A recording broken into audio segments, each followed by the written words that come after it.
El don del águila. La sexta obra de Carlos Castaneda.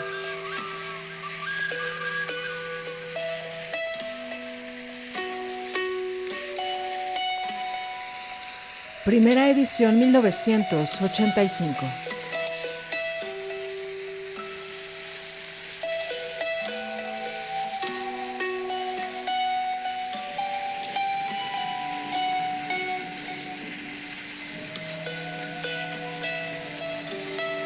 Hoy te presentamos de la primera parte, El otro yo.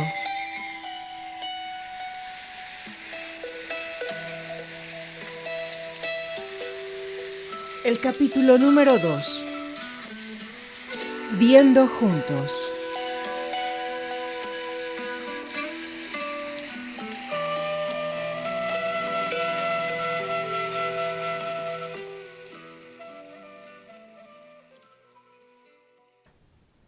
Durante varias semanas después de mi regreso a Los Ángeles, experimenté repetidamente una leve sensación de incomodidad, que la explicaba como causada por un mareo o como una repentina pérdida del aliento, causada por cualquier esfuerzo físico agotador.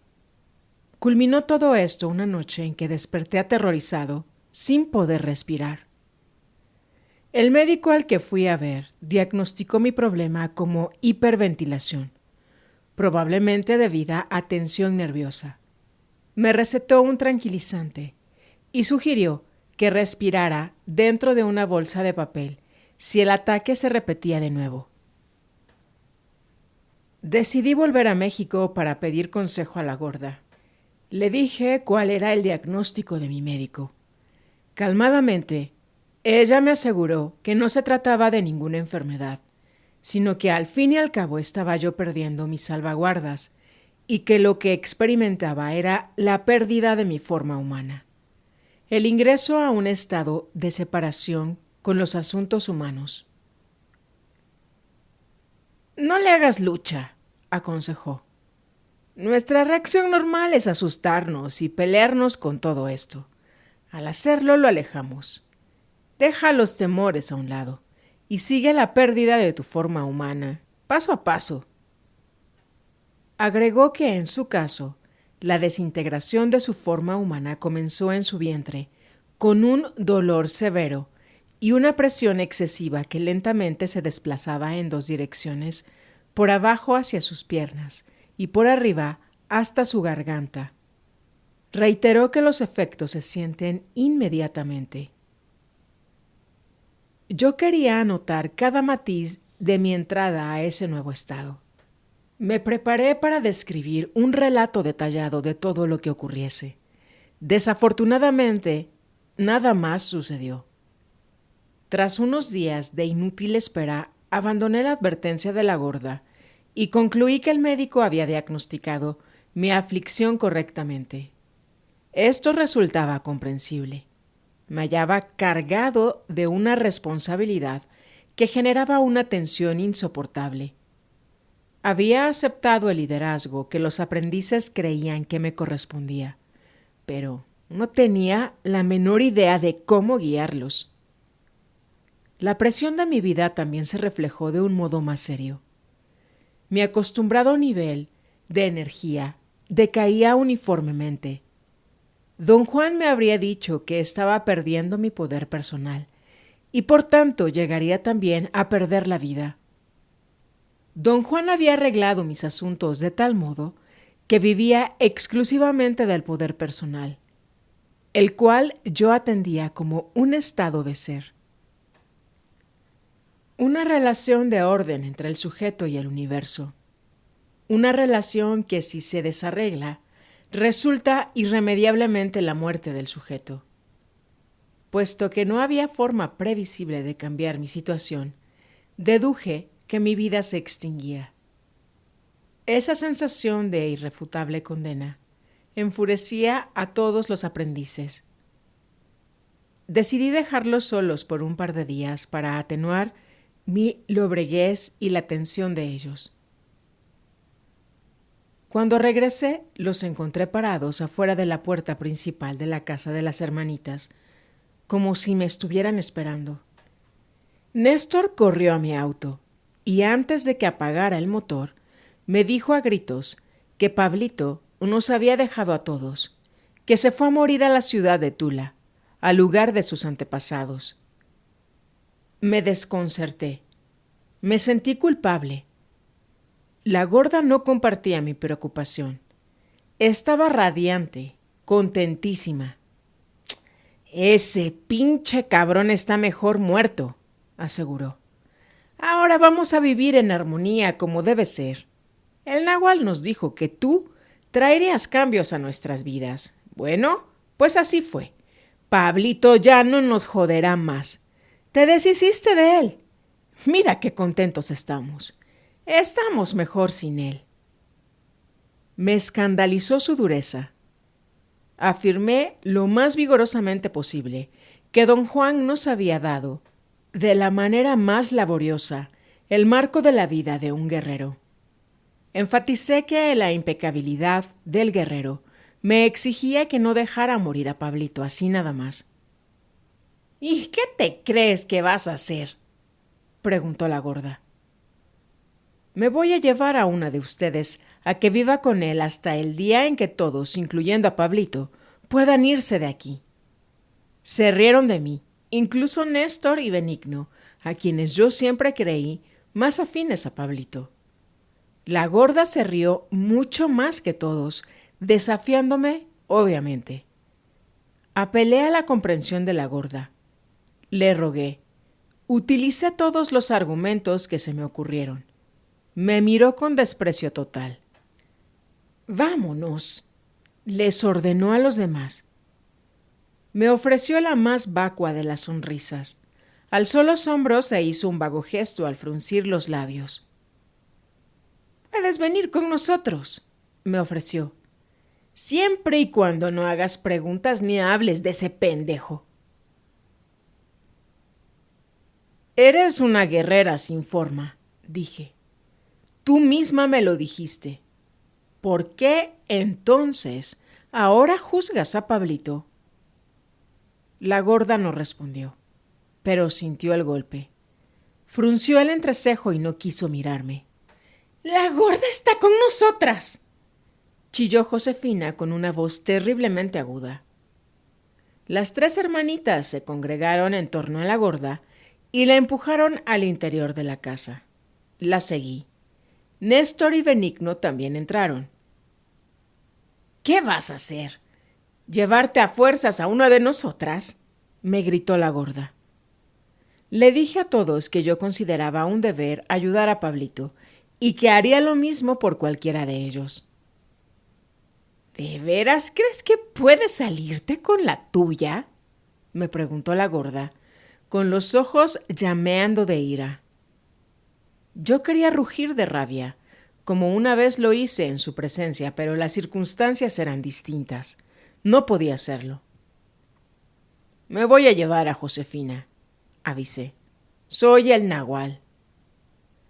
La gorda juntó a las tres hermanitas y las escudó con su propio cuerpo. Estaban a punto de tomarse las manos. Algo en mí sabía que de hacerlo, su fuerza combinada sería terrible y mis esfuerzos por llevarme a Josefina resultarían inútiles. Mi única oportunidad consistía en atacar antes de que ellas pudieran agruparse. Empujé a Josefina con las palmas de las manos y la lancé tambaleándose hasta el centro del cuarto. Antes de que tuvieran tiempo de agruparse, golpeé a Lidia y a Rosa. Se doblaron adoloridas. La gorda vino hacia mí con una furia que jamás le había visto. Toda su concentración se hallaba en un solo impulso de su cuerpo. De haberme golpeado, habría acabado conmigo. Por centímetros no me atinó en el pecho. La atrapé por detrás con un abrazo de oso y caímos al suelo. Rodamos y rodamos hasta quedar completamente exhaustos. Su cuerpo se relajó. Empezó a acariciar el dorso de mis manos que se hallaban fuertemente apretadas en torno a su estómago. Vi a Néstor y Benigno junto a la puerta. Los dos parecían estar a punto de vomitar. La gorda sonrió tímidamente y me susurró al oído que estaba muy bien el que yo la hubiera dominado. Me llevé a Josefina con Pablito. Creí que ella era la única de los aprendices que genuinamente necesitaba a alguien que la cuidara y a la que menos detestaba Pablito. Estaba seguro de que el sentido de caballerosidad de Pablito lo forzaría a auxiliarla cuando ella lo necesitara. Un mes después volví nuevamente a México. Pablito y Josefina habían regresado. Vivían juntos en la casa de don Genaro y la compartían con Benigno y Rosa. Néstor y Lidia vivían en la casa de Soledad y la gorda habitaba sola en la casa de las hermanitas. «¿Te sorprende la manera como nos arreglamos para vivir?», consultó la gorda. Mi sorpresa era más evidente. Quería saber cuáles eran las implicaciones de esta nueva organización. La gorda replicó secamente que no había nada de implicaciones. Decidieron vivir en pares, pero no como parejas. Agregó que, al contrario de todo lo que yo pudiera pensar, todos ellos eran guerreros impecables. El nuevo arreglo parecía bastante agradable. Todos se hallaban completamente en paz. Ya no había más pleitos o explosiones de conducta competitiva entre ellos. También les dio por vestirse con las ropas indígenas típicas de la región. Las mujeres usaban vestidos con faldas largas que casi tocaban el suelo, rebozos negros y el pelo en trenzas, a excepción de Josefina, la cual siempre llevaba sombrero. Los hombres se vestían con ligeros pantalones y camisas de manta blanca que parecían pijamas. Usaban sombreros de paja y todos calzaban guaraches hechos en casa. Le pregunté a la gorda cuál era la razón de su nueva manera de vestir. Me dijo que estaban preparándose para partir. Tarde o temprano, con mi ayuda o por sí mismos, iban a abandonar ese valle. Irían hacia un mundo nuevo, hacia una nueva vida. Cuando lo hicieran, todos se darían cuenta cabal del cambio, porque mientras más usaran la ropa india, más dramático sería el cambio cuando se pusieran la indumentaria de la ciudad. Añadió que les enseñaron a ser fluidos, a estar a sus anchas en cualquier situación en que se encontrasen, y que a mí me habían enseñado lo mismo. Lo que se demandaba de mí consistía en actuar con ellos sin perder la ecuanimidad, a pesar de lo que me hicieran. Para ellos la demanda consistía en abandonar el valle y establecerse en otro sitio, a fin de averiguar si de verdad podían ser tan fluidos como los guerreros deben serlo. Le pedí su honesta opinión sobre nuestras posibilidades de tener éxito. Me dijo que el fracaso estaba marcado en nuestros rostros. La gorda cambió el tema abruptamente y dijo que, en su ensueño, se había hallado contemplando una gigantesca y estrecha barranca entre dos enormes montañas redondas.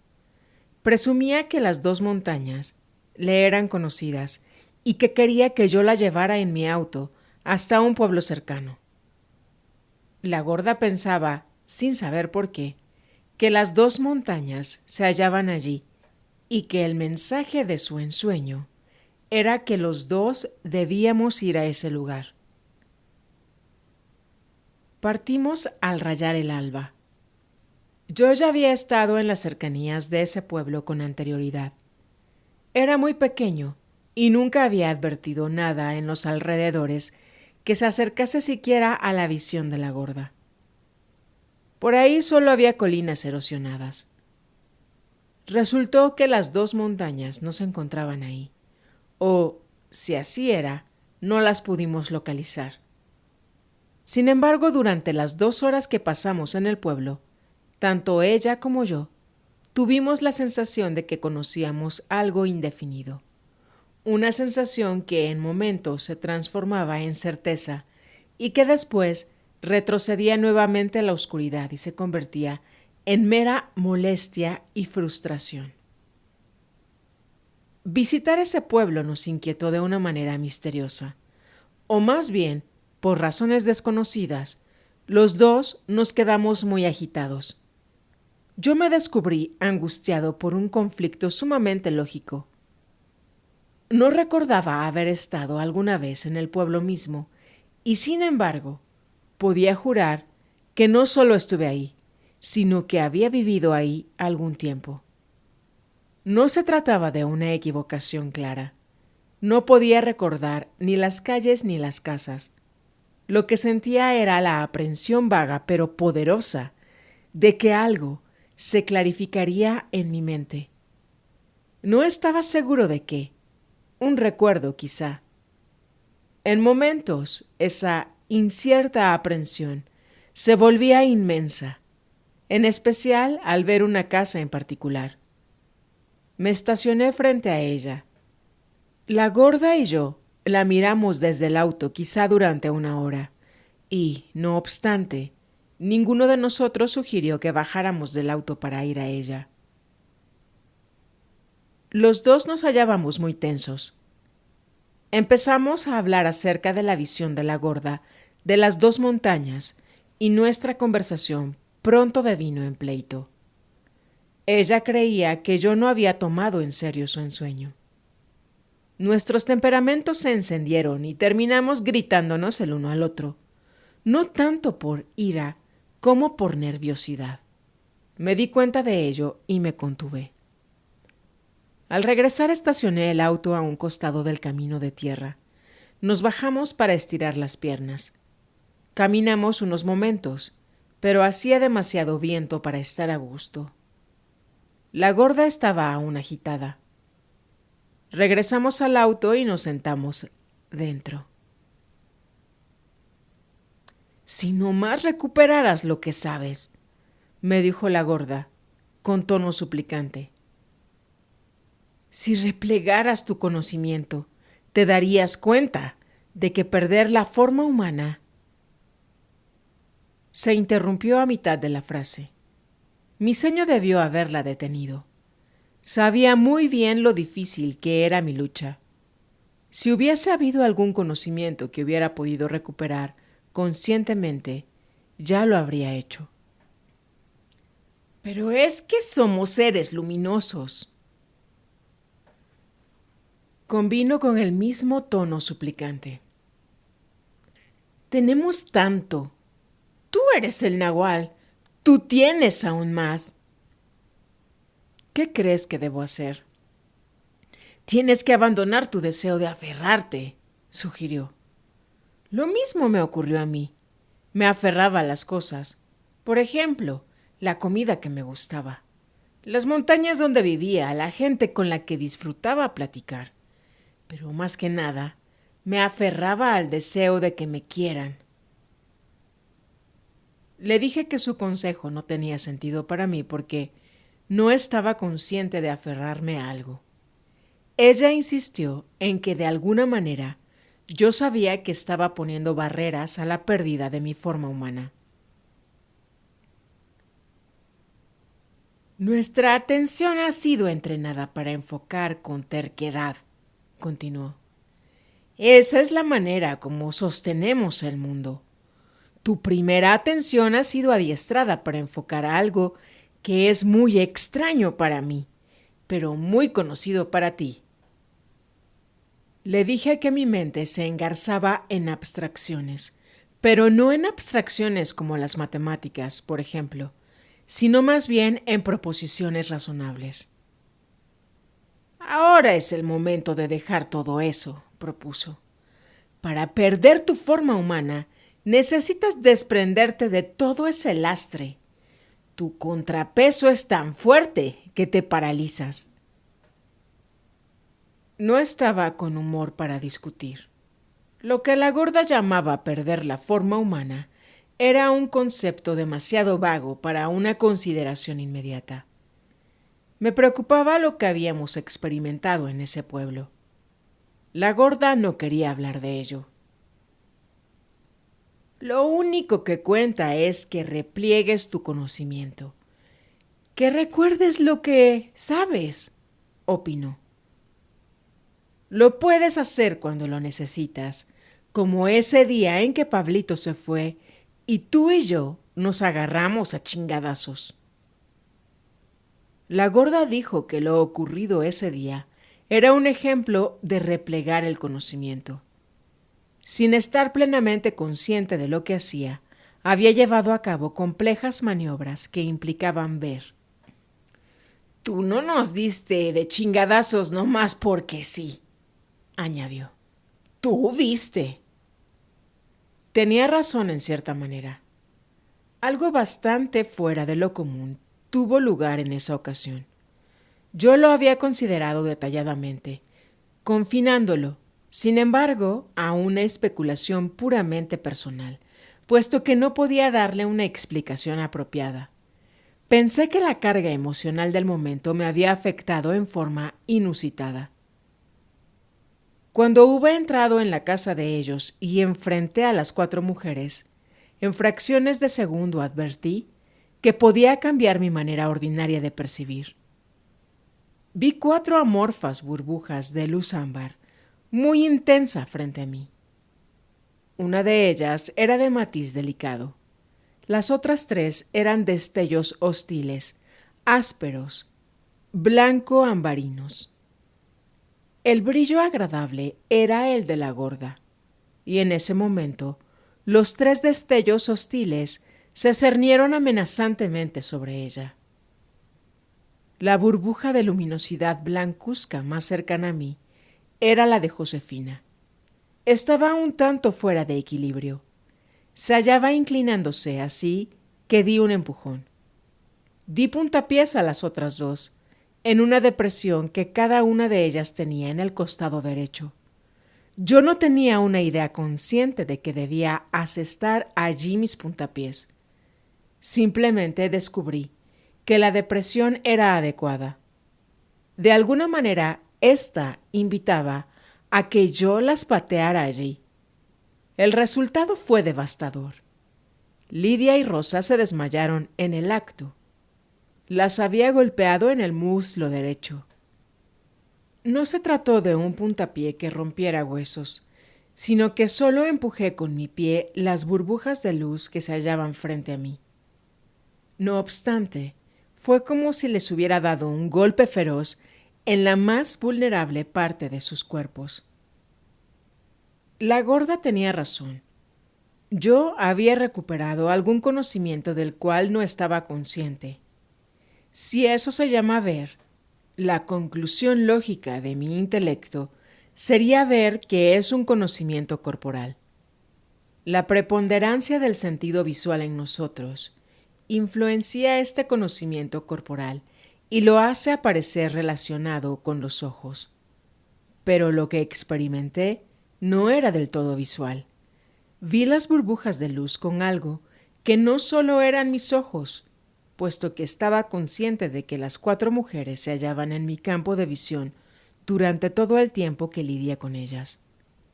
Las burbujas de luz ni siquiera se encontraban sobreimpuestas en ellas. Los 2 conjuntos de imágenes estaban separados. Si me desplacé visualmente de una escena a la otra, el desplazamiento tuvo que haber sido tan rápido que parecía no existir.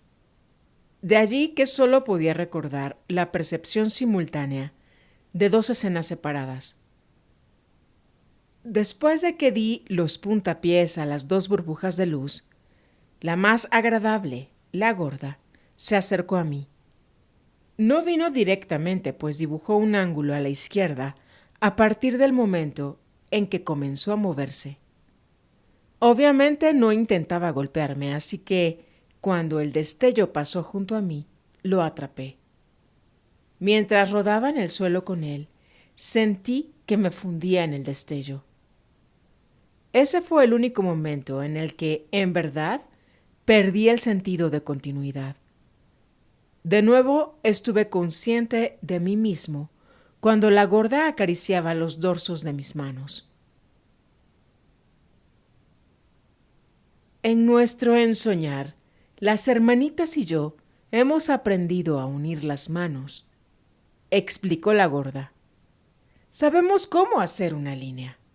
Nuestro problema ese día era que nunca habíamos hecho esa línea fuera de nuestro cuarto. Por eso me arrastraron dentro.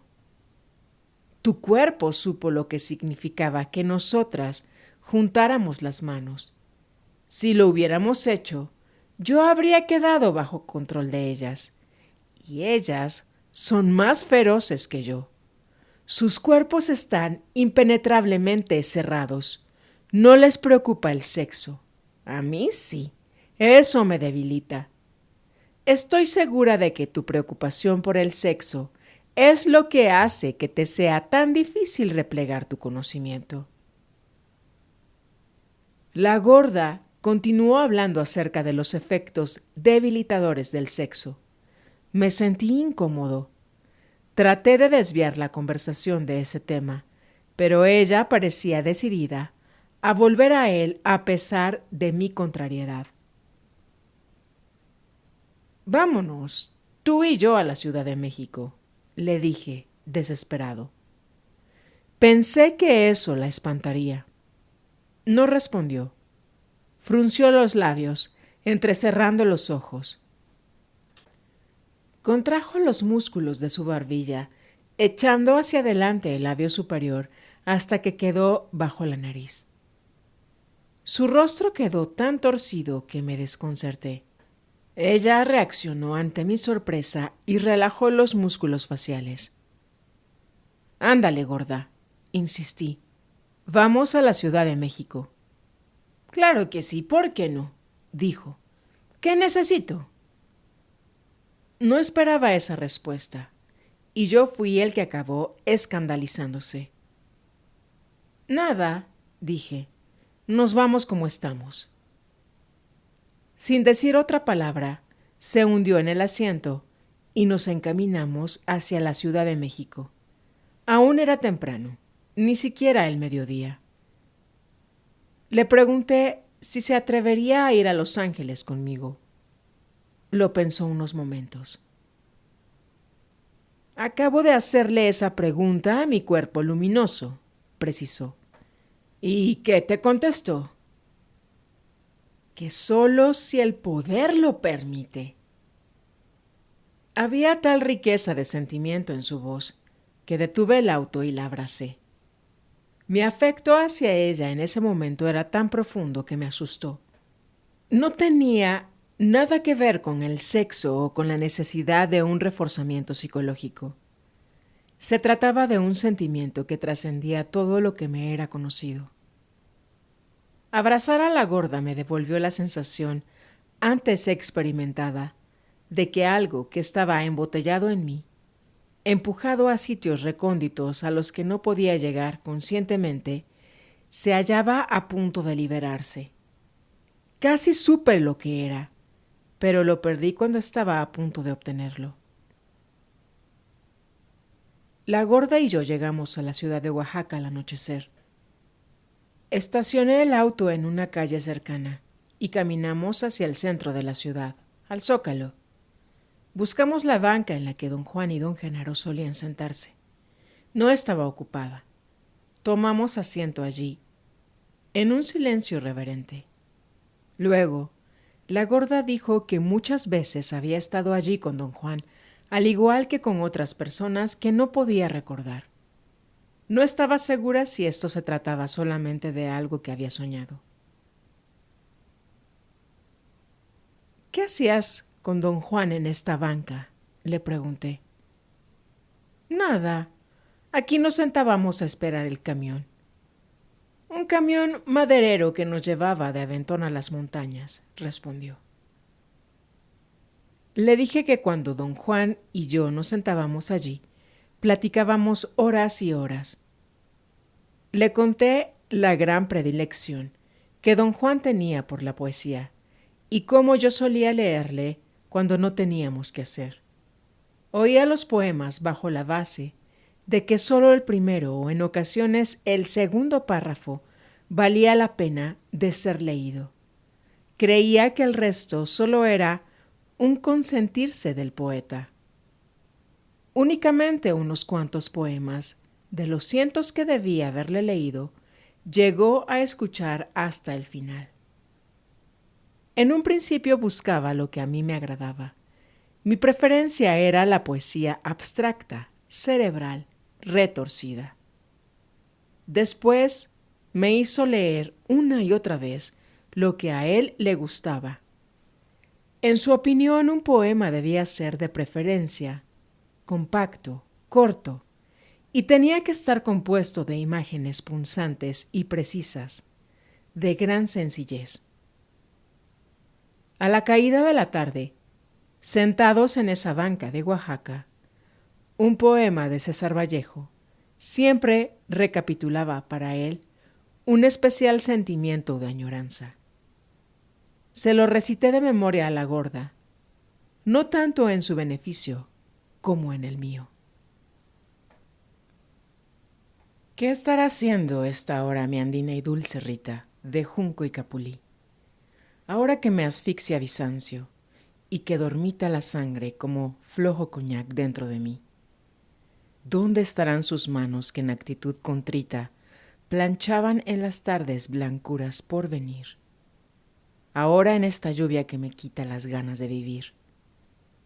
¿Qué será de su falda de franela, de sus afanes, de su andar, de su sabor a cañas de mayo del lugar? Ha de estarse a la puerta mirando algún celaje, y al fin dirá temblando: ¡qué frío hay, Jesús! Y llorará en las tejas un pájaro salvaje. El recuerdo que tenía de don Juan era increíblemente vívido. No se trataba de un recuerdo en el plano del sentimiento, ni tampoco en el plano de mis pensamientos conscientes. Era una clase desconocida de recuerdo que me hizo llorar. Las lágrimas fluían de mis ojos, pero no aliviaban en lo más mínimo. Las últimas horas de la tarde siempre tenían un significado especial para don Juan. Yo había aceptado sus consideraciones hacia esa hora y su convicción de que si algo de importancia me ocurría, tendría que ser entonces. La gorda apoyó su cabeza en mi hombro. Yo puse mi cabeza sobre la suya. En esa posición nos quedamos unos momentos. Me sentí calmado. La agitación se había desvanecido de mí. Era extraño que el solo hecho de apoyar mi cabeza en la de la gorda me proporcionara tal paz. Quería bromear y decirle que deberíamos amarrarnos las cabezas. La idea de que ella lo tomara al pie de la letra me hizo desistir. Mi cuerpo se estremeció de risa y me di cuenta de que me hallaba dormido, pero que mis ojos estaban abiertos. De haberlo querido, habría podido ponerme en pie. No quería moverme. Así es que permanecí allí, completamente despierto y, sin embargo, dormido.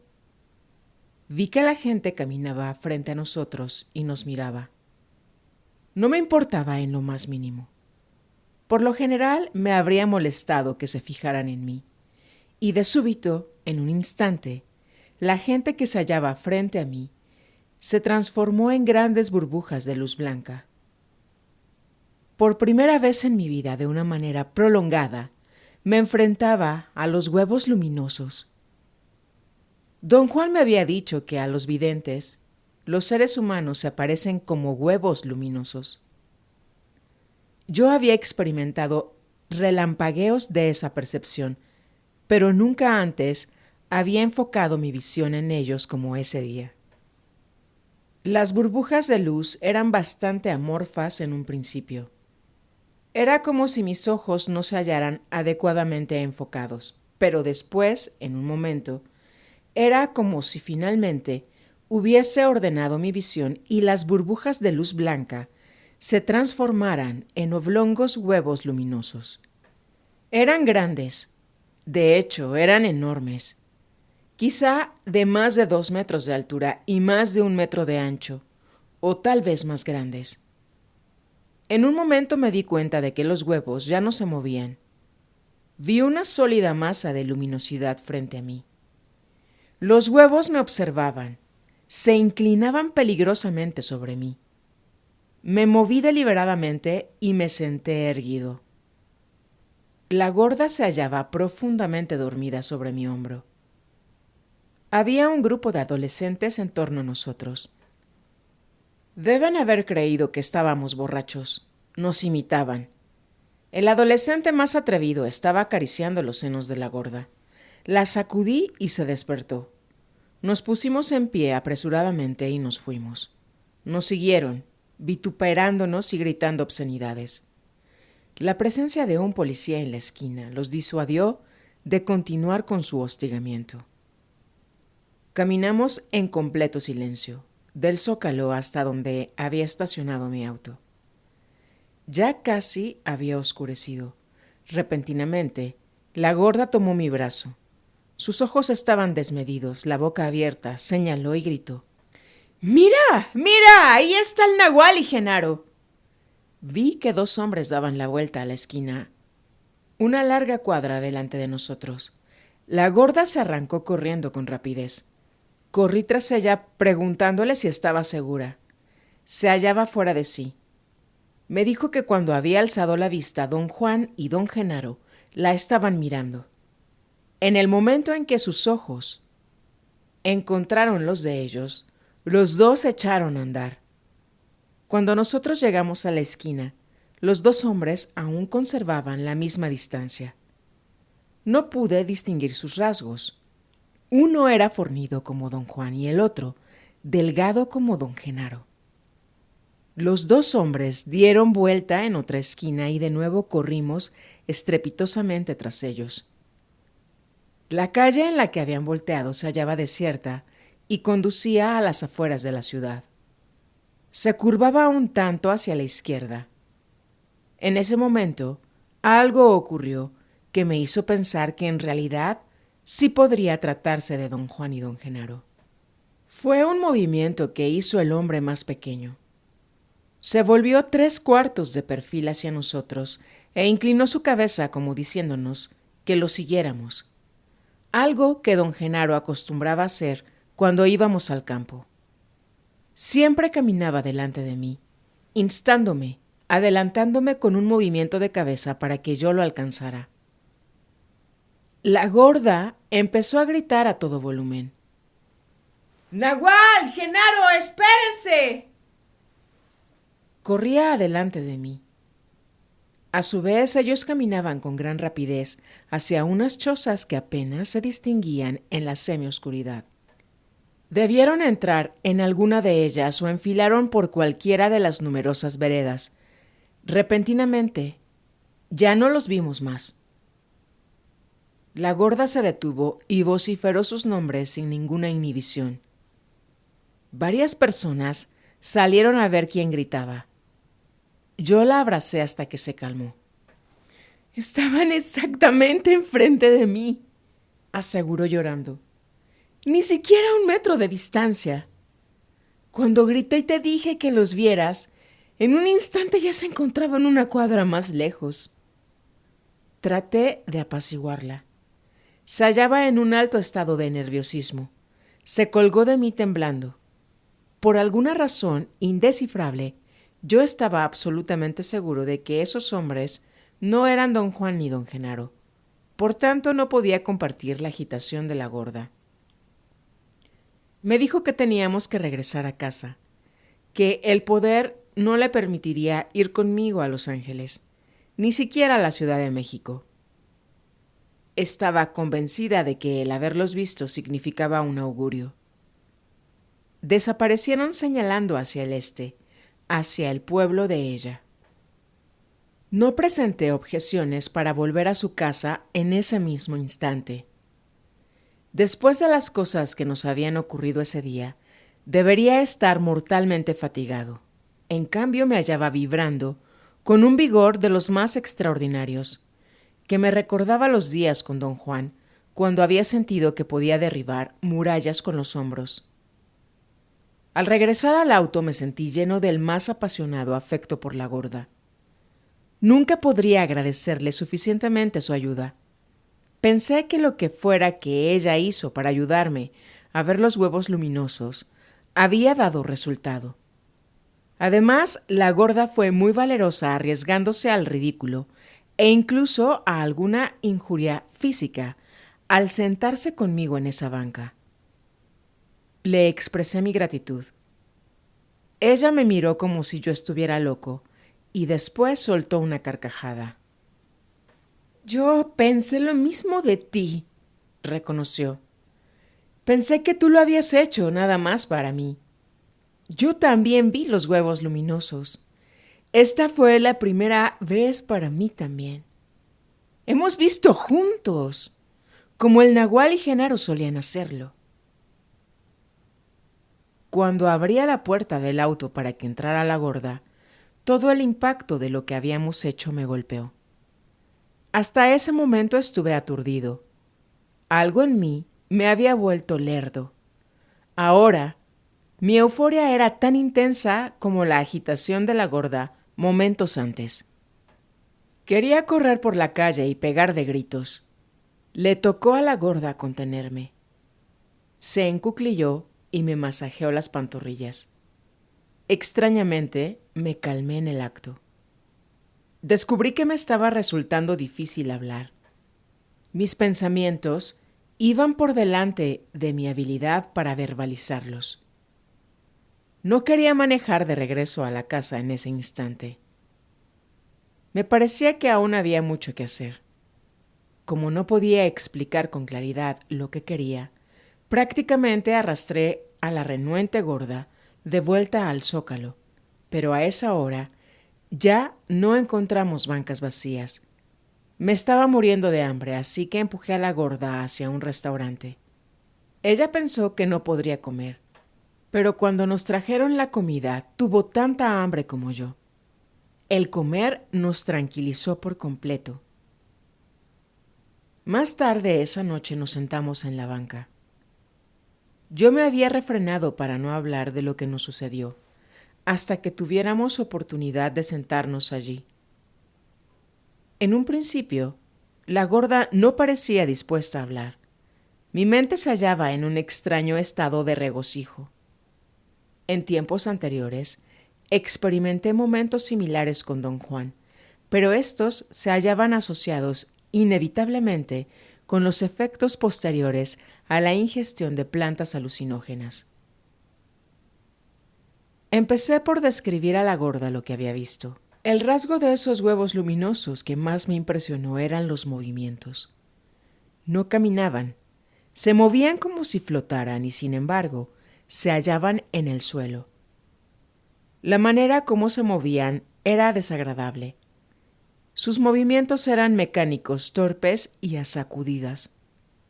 Cuando se movían, toda su forma se volvía más pequeña y redonda. Parecían brincar o tironearse, o sacudirse de arriba a abajo con gran velocidad. El resultado era un temblor nervioso sumamente fatigoso. Quizá la manera más aproximada de describir esa molestia física causada por los movimientos sería decir que sentí como si se hubieran acelerado las imágenes de una película. Otra cosa que me intrigaba era que no podía vislumbrar sus piernas. Una vez había visto una representación de ballet en la que los bailarines imitaban el movimiento de soldados en patines de hielo. Para lograr el efecto, se pusieron túnicas sueltas que llegaban hasta el suelo. No había manera de verles los pies. De allí la ilusión de que se deslizaban sobre el hielo. Los huevos luminosos que habían desfilado frente a mí me dieron la impresión de que se desplazaban sobre una superficie áspera. La luminosidad se sacudía de arriba abajo casi imperceptiblemente, pero lo suficiente como para casi hacerme vomitar. Cuando los huevos luminosos reposaban, empezaban a extenderse. Algunos eran tan largos y rígidos que parecían las imágenes de un ícono de madera. Otro rasgo aún más perturbador de los huevos luminosos era la ausencia de ojos. Nunca había comprendido tan punzantemente hasta qué punto nos atraen los ojos de los vivientes. Los huevos luminosos estaban completamente vivos y me observaban con gran curiosidad. Los podía ver sacudiéndose de arriba abajo, inclinándose para mirarme, pero sin ojos. Muchos de estos huevos luminosos tenían manchas negras, huecos enormes bajo la parte media. Otros no las tenían. La gorda me había dicho que la reproducción afecta a los cuerpos, lo mismo de mujeres que de hombres, provocándoles un agujero bajo el estómago. Empero, las manchas de esos seres luminosos no parecían agujeros. Eran áreas sin luminosidad, pero en ellas no había profundidad. Los que tenían las manchas parecían ser apacibles o estar cansados. La cresta de su forma de huevo se hallaba ajada, se veía opaca en comparación con el resto del brillo. Por otra parte, los que no tenían manchas eran cegadoramente brillantes. Los imaginaba peligrosos. Se veían vibrantes, llenos de energía y blancura. La gorda dijo que, en el instante que apoyé mi cabeza sobre la suya, ella también entró en un estado que parecía ensoñar. Estaba despierta, pero no se podía mover. Se hallaba consciente de que había gente apilándose en torno a nosotros. Entonces los vio convirtiéndose en burbujas luminosas y finalmente en criaturas con forma de huevo. Ella ignoraba que yo también estaba viendo. En un principio pensó que yo simplemente la estaba cuidando, pero después la impresión de mi cabeza fue tan pesada que con toda claridad concluyó que yo también tenía que estar ensoñando. Por mi parte, solo hasta después que me incorporé y descubrí al tipo acariciándola, porque ella parecía dormir, tuve la idea de lo que pudiera estar ocurriéndole. Nuestras visiones diferían en cuanto que ella podía distinguir a los hombres de las mujeres por la forma de unos filamentos que ella llamó raíces. Las mujeres, dijo, tenían espesos montones de filamento que semejaban la cola de un león. Estos crecían hacia adentro, a partir de los genitales. Explicó que esas raíces eran las donadoras de vida.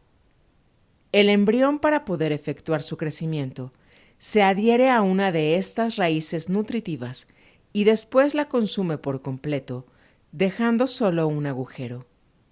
Los hombres, por otra parte, tenían filamentos cortos que estaban vivos y flotaban casi separados de la masa luminosa de sus cuerpos. Le pregunté cuál era, en su opinión, la razón de que hubiésemos visto juntos. Ella declinó aventurar cualquier comentario, pero me incitó a que yo prosiguiera con mis deducciones. Le dije que lo único que se me ocurría era lo obvio. Las emociones tenían que haber sido un factor determinante.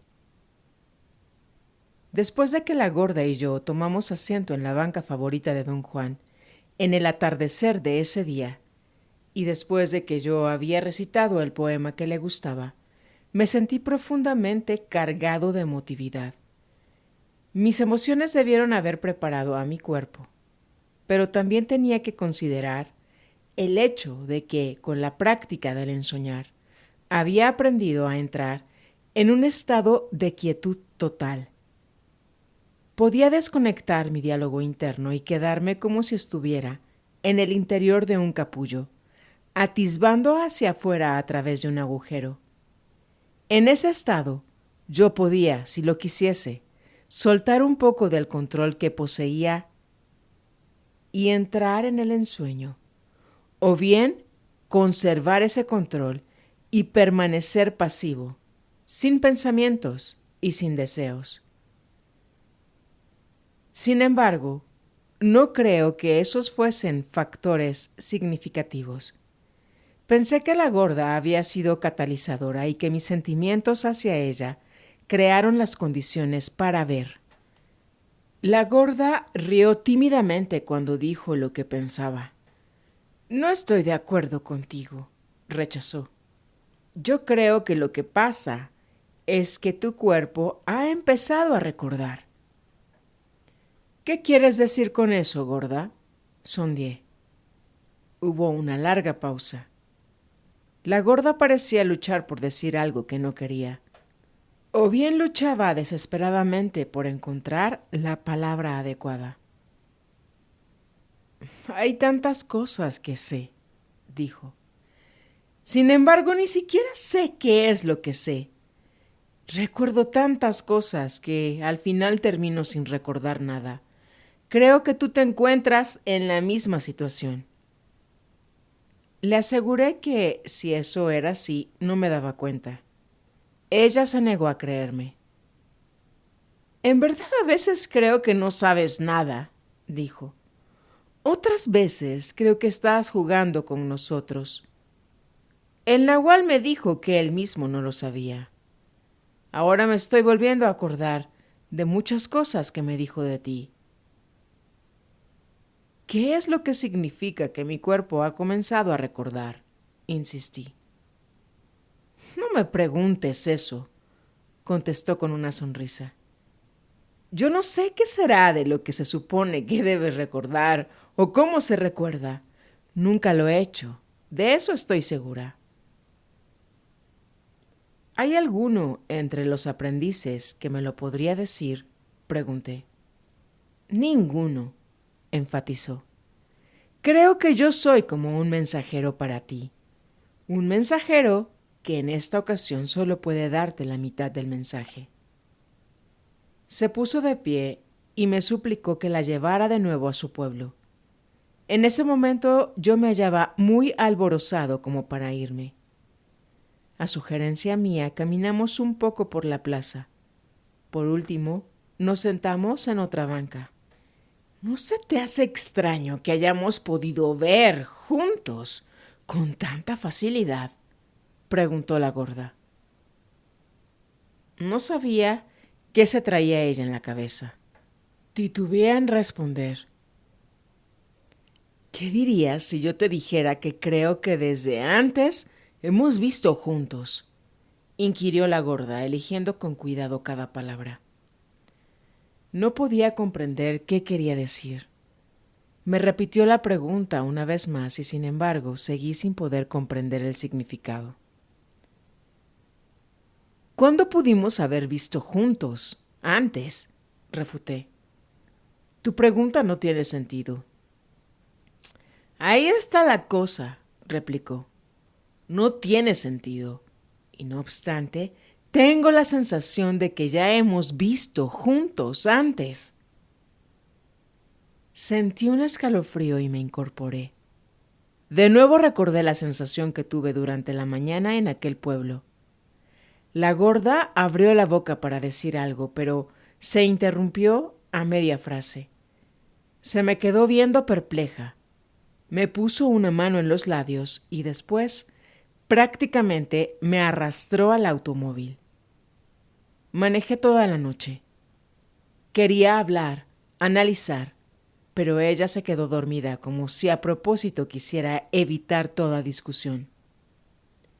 Estaba en lo correcto, por supuesto. De nosotros dos, ella era la que conocía bien el peligro de disipar un estado anímico analizándolo con exceso. Cuando bajó del auto, al llegar finalmente a su casa, me dijo que no podríamos hablar en lo más mínimo de lo que nos había ocurrido en Oaxaca. ¿Y eso por qué, gorda?, pregunté. No quiero que desperdiciemos nuestro poder, replicó. Esa es la costumbre del brujo, nunca desperdicies tus ganancias. Pero, si no hablamos de eso, nunca sabremos qué fue lo que realmente nos pasó, protesté. Podemos quedarnos callados, cuando menos 9 días, dijo. Y no podemos hablar de ello solamente entre tú y yo. Pregunté. Una conversación entre tú y yo es precisamente lo que debemos evitar, contradijo. Somos vulnerables. Tenemos que procurarnos tiempo para curarnos.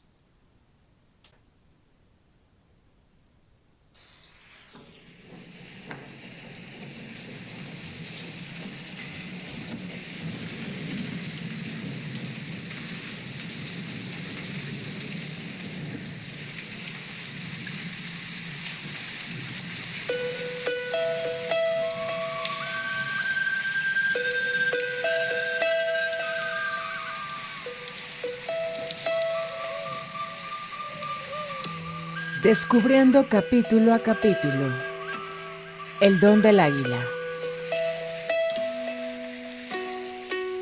de Carlos Castaneda.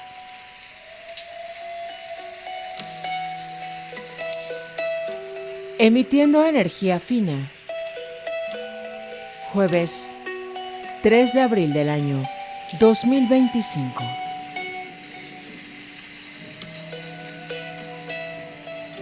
Con 23 horas de la noche.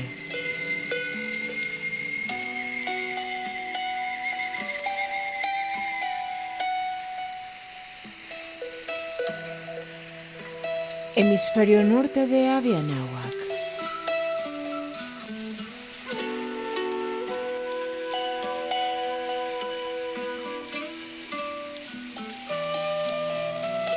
Latiendo el corazón desde el eje neovolcánico, Puebla, México. Navegando juntos en esta hermosa Madre Tierra.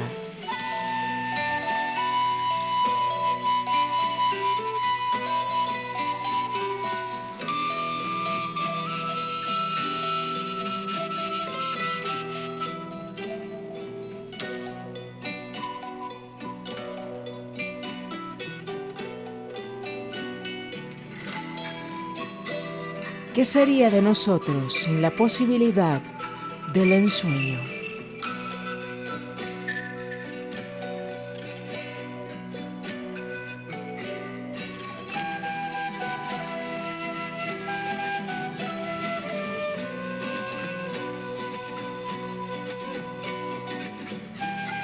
Gracias, caminante, por tu sintonía. Hasta un nuevo encuentro.